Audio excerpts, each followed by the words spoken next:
La Casa de Don Pedro was founded in 1972 by a group of local activists seeking to establish educational and charitable programs to meet the needs of Newark's Puerto Rican community.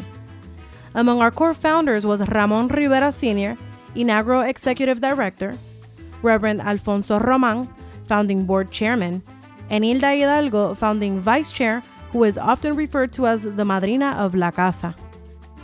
Ramon was a unique human being. He had this sort of very militant but yet very sophisticated approach. He was very persuasive in bringing people together.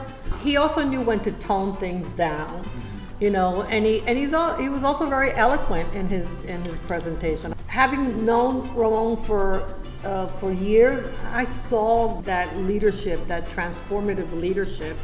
Very well read individual, understood the history of Puerto Rico, understood the contribution of Albizu Campo, who had an enormous passion for human rights. He thought that name would be appropriate for the organization. La Casa de Don Pedro was named after the Puerto Rican nationalist, attorney, activist, and revolutionary Don Pedro Albizu Campos. After growing up in poverty, Albizu worked hard to defy the odds and become the first Puerto Rican to graduate from Harvard University. By 1930, Albizu rose to the position of president of the Puerto Rican Nationalist Party as he led the movement of self-determination. Throughout the following 35 years of his life, Albizu devoted himself to the anti-colonial struggle, initiating mass political and revolutionary organizing against the United States.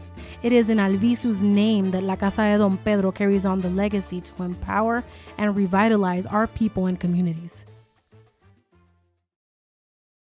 We already had 4 different major divisions in the organization. We had a significant large youth program. We had a growing early childhood development program. So we already had some significant programs in the organization through the advocacy efforts of Ramon and a lot of other very outgoing women. We got the state to create a women's Latino center. When I first started at La Casa, I was a case manager. There was only about 2 departments and we had a budget of about $3 million. So since then, we've grown tremendously. And I'm just happy that I was part of that whole process in developing and expanding the work that we're doing.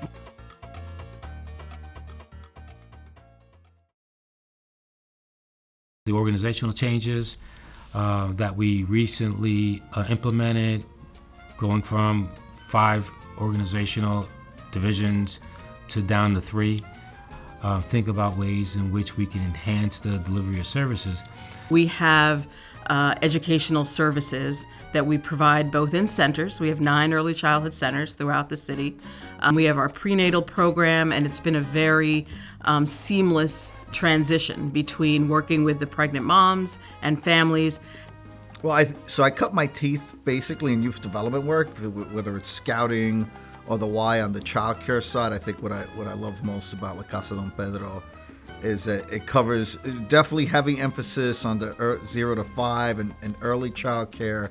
There are a bunch of different programming that we do on a weekly basis here within our department in terms of community empowerment. But ESL is pretty much one of our biggest programs right now. We have 2 family success centers. We have a community refrigerator outside of 39 Broadway that is filled to the brim. In the next 5 minutes, the fridge is empty. Since the energy conservation program weatherization, back in the 80s and 90s, there was only weather stripping windows, putting plastic on the windows and minor work, less than $2,500. As we begun to learn, to be trained, and to get more involved in the environment, the program grew, and with a lot of training, a lot of the experts developed more intense energy conservation measures. So it evolved greatly from what it used to be, what it is today, because of the great minds of everyone. Everyone recalls pre-COVID face-to-face engagement and having services at each of our sites.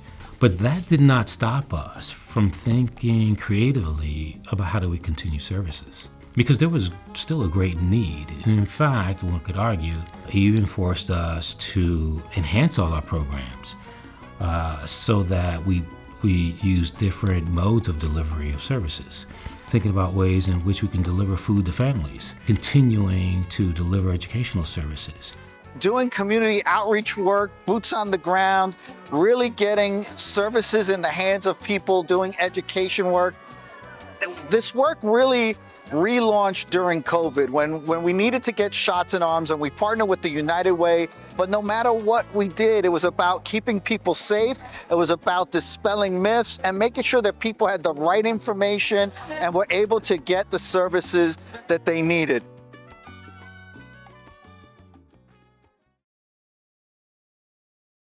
As we came to celebrate our 50th anniversary, it was a good time to revisit what those values were.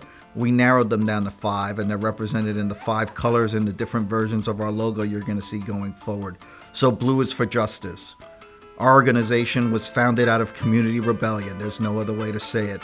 So justice always has to be front and center of what we do. Love is second, right? Abuela's love in her cooking goes through in everything that we do, and when you come into La Casa, you feel love. Black is for solidarity, right? We stand with our black brothers and sisters. We always have, going back to the 1960s, and we continue to this day in building solidarity, not only with our black brothers and sisters, but with all marginalized populations. Yeah, so green stands for excellence. We want to move beyond self-sufficiency and promote black and brown excellence in everything that we do. And last but not least is yellow for belonging. Mi casa, su casa, right? It's cliche, but inclusion is not enough. Letting somebody in the door does nothing. Making them feel like they belong is what we're about and what we will always continue to be about.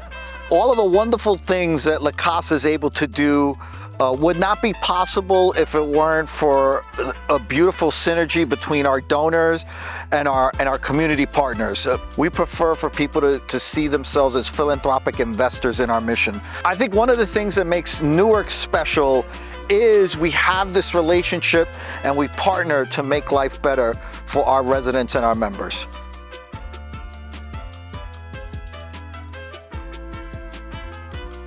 So we want to be in a position where we could service everyone regardless of who they are and where they live. I'm looking at so many different things. I want to try this. I want to do that.